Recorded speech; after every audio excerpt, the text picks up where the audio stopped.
अस्सलामुअलैकुम, मैं हूं आपकी होस्ट डॉक्टर नूर और आज हम बात करेंगे हेल्दी प्रेगनेंसी के टिप्स के बारे में, जिसमें नंबर 1 पॉइंट पे आ जाता है डाइट।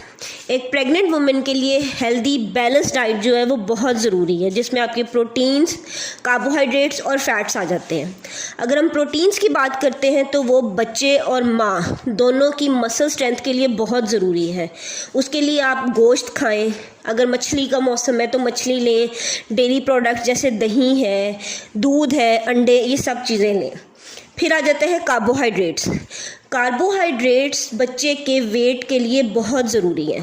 जिस तरह गायनाकोलॉजिस्ट आपको जो है वो कोई ना कोई मल्टीविटामिन्स जो है वो रेकमेंड करती है, उसके साथ साथ आपको बच्चे के वेट के लिए कार्बोहाइड्रेट्स का इंटेक करना बहुत ज़रूरी है, जिसमें आपकी सब्जियां आ जाती हैं, जैसे आलू है, बंद गोभी है, पालक है। फ्रूट्स में आप केले खाएं, केले कैल्शियम और पोटाशियम का बहुत रिच सोर्स है। फिर आ जाता है फैट्स जो है वो आपके थर्ड ट्राइमेस्टर यानी कि 7वें माह से बहुत ज़रूरी हैं। क्योंकि उसमें आपके बच्चे की ब्रेन और आई डेवलपमेंट हो रही होती है, जिसके लिए वो बहुत ज़रूरी है। उसके लिए आप बादाम खाएं, नट्स लें, मक्खन लें। सेकेंड पॉइंट आ जाता है वाटर इनटेक। पानी की कमी नहीं होनी चाहिए एक प्रेग्नेंट लेडी को, इसलिए अपने आप को आप हाइड्रेट रखें थ्रू आउट प्रेगनेंसी। ख़ासकर 7वें माह से अपने आप को बहुत ज़्यादा हाइड्रेट रखें, क्योंकि बच्चा जो है वो एक किस्म की पानी की थैली में है, जिसे हम एमनियोटिक फ्लूइड कहते हैं। उसका प्रॉपर होना, मेंटेन होना बहुत ज़रूरी है।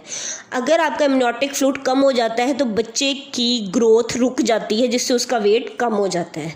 इसलिए आपको अपने आप को हाइड्रेट रखना है। फिर बात आ जाती है वॉक की। ये बहुत से मिथ्स हैं कि जी प्रेग्नेंट वुमेन है, आपने वॉक नहीं करनी है। ऐसा बिल्कुल नहीं है। आप शुरू करें 5 मिनट से, 10 मिनट से, फिर आहिस्ता आहिस्ता अपनी वॉक को बढ़ाएं और वॉक को थ्रू आउट प्रेगनेंसी कंटिन्यू करें। ये आपको डायबिटीज़ नहीं होने देगी, आपकी डिलीवरी में आपकी जो है वो हेल्प करेगी। ये बहुत ज़रूरी है। फिर आपकी जो गायनाकोलॉजिस्ट है वो आपको कुछ टेस्ट लिख के देती है, जैसे आपका ब्लड टेस्ट है, जिसे हम CBC कहते हैं, आपका ब्लड प्रेशर है, आपका थायराइड टेस्ट है, इसी तरह आपका ब्लड शुगर है। ये आप साथ साथ करवाते हैं। जो आपको खुद मॉनिटर करना है उसमें आपका पहले नंबर पे आता है ब्लड प्रेशर।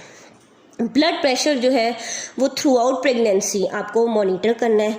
आपको अपना ब्लड प्रेशर जो है ज़्यादा नहीं होने देना।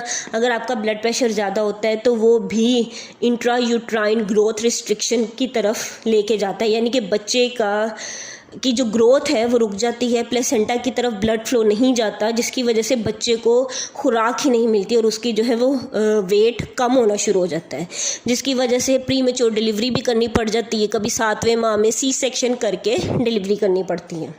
इसी तरह अगर आपका CBC टेस्ट में आपका हीमोग्लोबिन चेक है, अगर आपका हीमोग्लोबिन कम आ रहा है तो वो भी आप अपनी डाइट से मेंटेन कर सकते हैं। आप जो है सब्जियां खाएं, जो ग्रीन लीफी वेजिटेबल्स हैं, जैसे आपकी पालक होगी, इस तरह की, इसका इंटेक करें। फल खाएं, जैसे सेब है, अनार है, चेरी है, ये भी आपकी जो है हीमोग्लोबिन को मेंटेन करता है। फिर आ जाता है आपका ब्लड शुगर चेक। अगर आपके फैमिली हिस्ट्री में डायबिटीज़ है, आपकी मदर को, फादर को या किसी को भी, तो आप जो है अपना शुगर चेक लाजमी करवाएं। ब्लड शुगर चेक जो है वो आपका 7वें माह से बहुत ज़रूरी है। खुदा न खास्ता अगर आपकी जेस्टेशनल डायबिटीज़ है, जेस्टेशनल डायबिटीज़ हम कहते हैं अगर आपको ड्यूरिंग प्रेगनेंसी सिर्फ जो है वो आपकी शुगर होती है, उसको हम कहते हैं। उससे क्या होता है, मैक्रोसोमिया हो जाता है। मैक्रोसोमिया क्या है, बच्चे का जो वेट है वो ज़्यादा हो जाता है, यानी बच्चे का सर छोटा रह जाता है, बच्चे का पेट बढ़ जाता है, जो कि डिलीवरी में बहुत कॉम्प्लिकेशंस पैदा करता है। इसीलिए ना बच्चे का वेट ज़्यादा सही है ना कम सही है। और आखिर में मैं आपको कहूँगी कि प्रेग्नेंट लेडीज़ को जो प्लास्टिक के बर्तन हैं उनको अवॉइड करना चाहिए।